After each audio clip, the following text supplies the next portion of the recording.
cuando Él regresará. Lo sé porque los tiempos lo indicarán. Habrían señales en los cielos y en la tierra que me enseñarán que es cuando más preparado debo estar. Él regresará, tan cierto como respirar, y un pueblo de ropas blancas viene a buscar. Ya es tiempo de estar preparados, porque Él pronto vendrá y te levantará.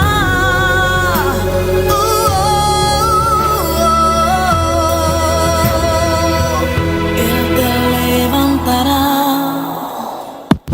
en un abrir y cerrar de ojos será.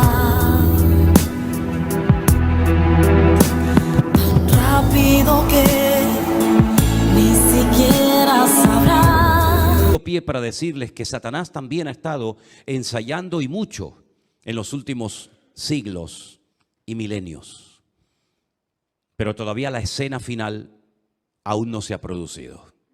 Pero estamos a punto, créanme hermanos, de ver cómo el diablo presenta en escena el último capítulo de la obra. Y nosotros probablemente estemos allí. Y quiero compartirles una experiencia que tuve hace unos días cuando me encontraba en lo que se llama vulgarmente el muro de los lamentos.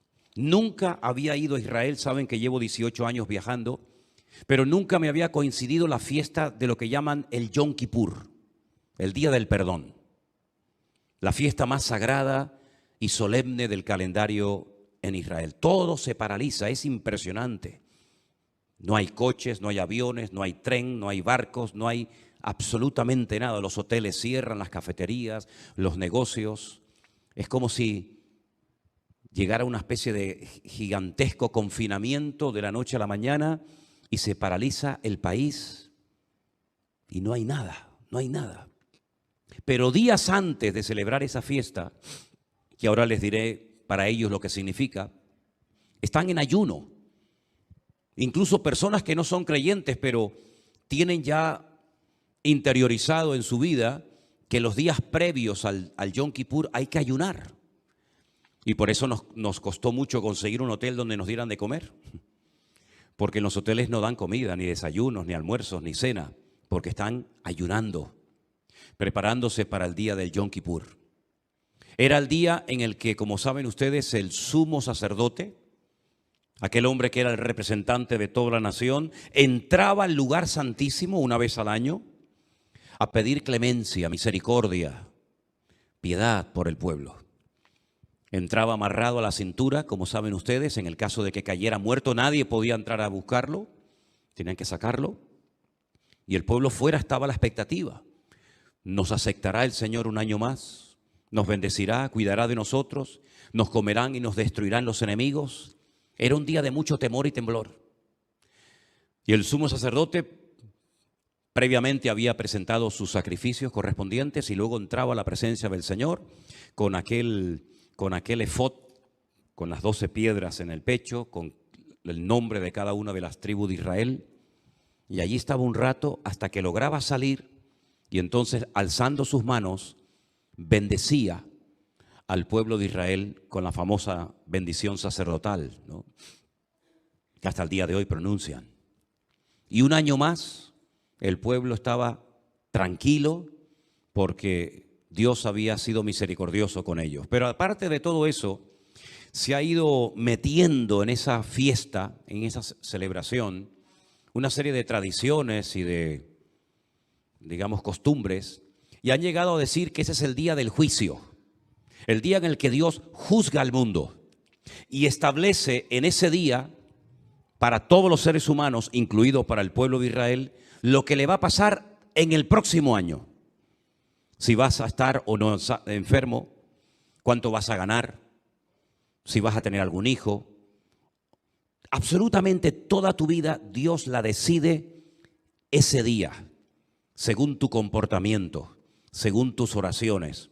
En fin, yo les cuento lo que ellos creen y simplemente a modo de información. Y por eso es un día en el que están muchos de ellos asustados porque no saben lo que les espera de cara al próximo año.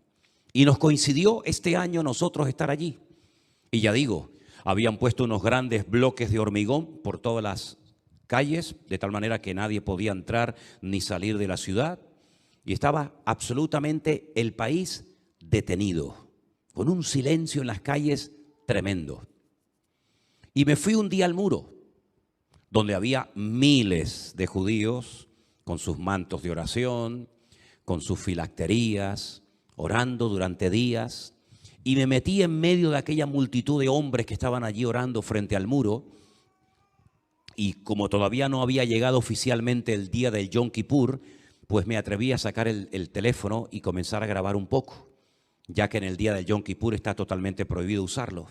Pero yo me metí entre ellos y comencé a hacer algún comentario y hablaba, miren, este es el día, los días previos al Yom Kippur, aquí están orando los judíos, miren cómo hacen, miren cómo rezan, miren cómo tal, miren cómo cual. Y cuando ya me iba a ir, alguien me toca en la espalda y era un rabino de los que estaban allí en el muro, con todas sus ropas, en fin, como los típicos que ustedes pueden ver allí. Y me dice, ¿tú eres cristiano? Y le dije, ¿por qué me haces esa pregunta? Y me dice, es que te he oído y tengo un mensaje importante que darte. Bueno, dice, ¿podemos ir a un sitio aparte más tranquilo? Digo, vamos. Nos retiramos allí, nos pusimos en un rincón y me dice, ¿tú has leído en el libro del Apocalipsis cuando un dragón persigue a una mujer que la quiere matar y ésta tiene que huir al desierto, donde es protegida por 3 años y medio? Y le digo, sí, perfectamente, he leído ese capítulo. Es el capítulo 12 del libro del Apocalipsis. Y me dice, ¿y quién es esa mujer? Y le digo, esa mujer es el pueblo de Israel. Y me dice, muy bien.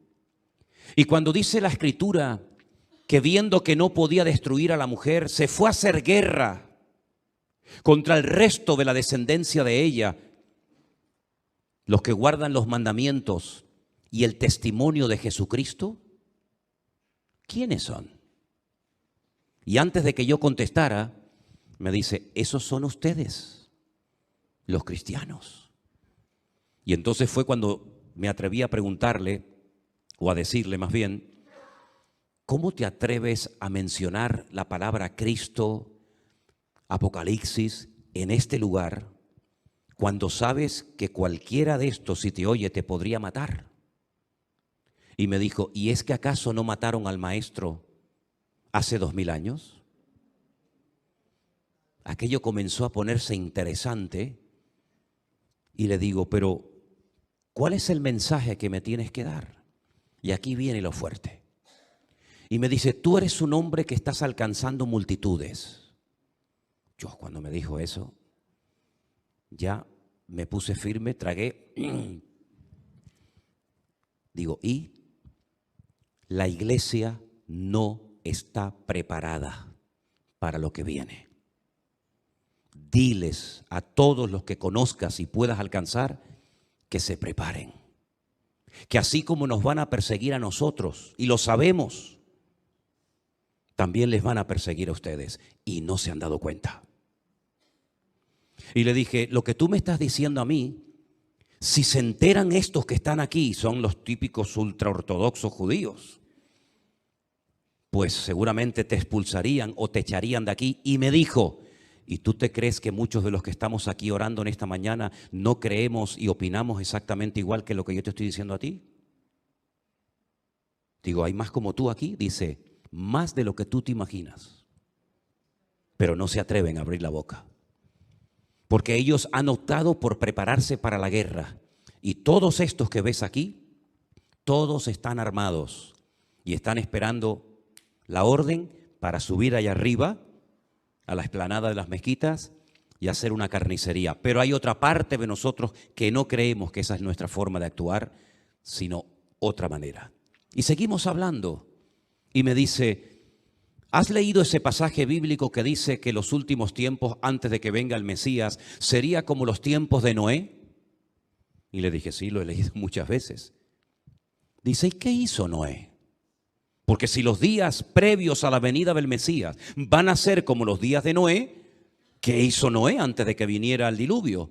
Y le dije, bueno, se preparó, construyó un arca, preparó la palabra y me dice, ¿y qué más? ¿Y qué más? Digo, dímelo tú.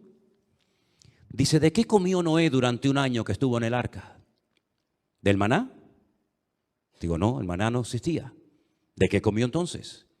Digo, bueno, habrá almacenado mucha comida para esos días. Bien. ¿Y de qué bebía? Porque donde lloviera fuera, no dentro del arca.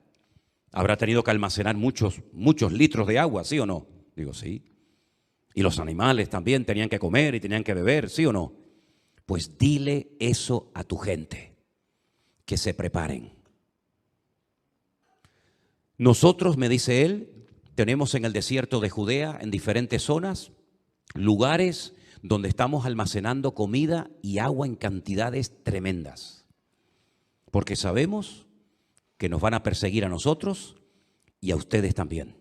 Y los próximos que vamos a ser atacados después de Ucrania será el pueblo de Israel. Porque le estamos vendiendo o queremos venderle gas a Europa para que no dependan de Rusia. Y Rusia nos ha amenazado diciendo, si ustedes me traicionan vendiéndoles a Europa, a los alemanes, a los franceses, a los ingleses, a los italianos, etcétera, el gas que yo no les quiero dar, los próximos en la lista van a ser ustedes. Es decir, me hablaba con una claridad.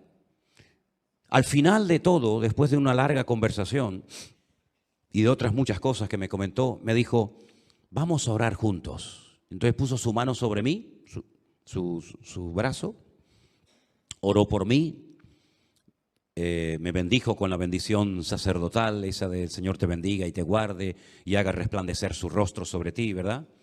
Y me dice al final, y ahora quiero que tú ores por mí. Ok, puse la mano sobre él, estuvimos orando, nos dimos un abrazo y le dije, ¿puedes esperarme aquí un minuto que voy fuera a buscar a mi mujer, a Elena, para que le cuentes todo esto a ella? Y me dice, tú sabes que yo no hablo con mujeres. Nosotros no hablamos con mujeres, solamente con hombres. Digo, pues entonces déjame que vaya a buscar a un amigo. Y me refería a Armando. Y cuando salí afuera a buscar a Armando, digo, Armando, tienes que venir a conocer a este. Me ha dicho cosas increíbles. Y cuando entramos, imagínense este pasillo, él estaba en la puerta esa de cristal que tenemos ahí. Yo salí hasta aquí, más o menos, donde estaba Armando. Cuando volví por el mismo pasillo de entrada, no hay otra salida, hay solamente una de entrada y solamente una de salida. Los que han estado allí lo saben. Cuando llegué, ya no estaba. No estaba. Lo busqué, fui por un lado, fui por otro, miraba y no lo encontré. Entonces, es la primera vez en mi vida que me pasa eso en aquel lugar y ahora os quiero comentar algo. Durante muchos años, ayer se lo decía a Marco cuando nos juntamos a tomar café y creo que también te lo dije a ti esta mañana, Anderson. Durante muchos años nosotros hemos predicado y todos hemos creído que no existen las casualidades, ¿sí o no? ¿Cuántas veces hemos dicho, no, casualidades no existen? Todo está bajo el control de Dios, Dios sabe todas las cosas, no existen casualidades, sino todo está bien planificado por el Señor. Si eso es verdad, que no existen las casualidades, y nos mantenemos en que no existen las casualidades, no fue casualidad que en un muro donde podía haber en aquel día perfectamente 1,000, 2,000 personas, se me acercara esta persona a mí a decirme lo que les acabo de comentar en esta tarde. Si existen las casualidades, entonces tendremos que corregir y decir, hermanos, les hemos enseñado durante tantos años algo que nos hemos dado cuenta que no es así. Sí existen las casualidades. Pero ¿cuántos podemos afirmar y mantenernos en esta postura de que no existen casualidades? Bueno, pues entonces yo, cuando escuché esto, yo en mi corazón, yo dije, en el momento en el que tenga la oportunidad de contarle a la iglesia lo que me pasó allí, lo haré. Porque yo vengo hace años diciendo, y algunos se reían, lo que pasa es que después ha habido 2 o 3 casos donde después me llamaban y me decían, oye, pues tenías razón. Yo vengo hace años, no sé exactamente qué año ni en qué vídeo está eso grabado, pero yo dije que yo he tenido varios sueños donde yo he visto toda la isla apagada en oscuridad. Y vengo diciendo hace años que probablemente se produzca en algún momento un apagón tan grande que ni los móviles van a funcionar. Ni las bombas que suben el agua a los pisos donde vivimos van a funcionar. Y que los cajeros automáticos no van a funcionar porque todo funciona con electricidad. Y que si tenemos una cocina eléctrica no va a funcionar porque no hay electricidad. Y las pilas, perdón, las linternas que se venden hoy en día, y hoy fui a comprobarlo a varias tiendas y me he metido por internet. Si os dais cuenta, hace años cuando cualquiera de nosotros podíamos tener una linterna en nuestra casa, funcionaban la mayoría con pilas, las de toda la vida. Pero hoy en día te venden en Amazon, te venden, bueno, no quiero mencionar para no hacer publicidad, pero muchas de las linternas que te venden son de que se enchufan. Pero si se va la electricidad, ¿con qué vamos a enchufar? Yo tengo la sensación de que las redes sociales algún día se acabarán. Y el YouTube, y el Facebook, y el Instagram. Porque si es verdad que la maldad va a ir en aumento y el diablo sabe que le queda poco tiempo, si todo eso que hemos leído durante años es verdad, el mundo no va a ir a mejor, sino que el mundo va a ir a peor. Y yo estoy totalmente de acuerdo con lo que me dijo esa persona allí en Israel, que la iglesia no está preparada para afrontar los últimos tiempos. ¿Por qué depender de milagros si no cuesta nada ser precavidos y tener en casa, por ejemplo, agua? Que no pasa nada, pues ahí está, gloria a Dios. Y si resulta que pasa algo, vamos a ser como aquellas 10 vírgenes que cuando se despertaron fue demasiado tarde, porque yo les dije en el último mensaje que compartí aquí, si no recuerdo mal, que en la parábola, en la historia de las 10 vírgenes, todas se quedaron dormidas. Lo que pasa es que un 50% de aquel grupo de mujeres que estaban esperando al novio se despertó, pero en principio todas se quedaron dormidas. Y cuando se despertaron, unas habían tomado reserva de aceite para sus lámparas y no se apagaron. Pero las otras que se despertaron se dieron cuenta de que no se habían preparado cuando era el tiempo de prepararse.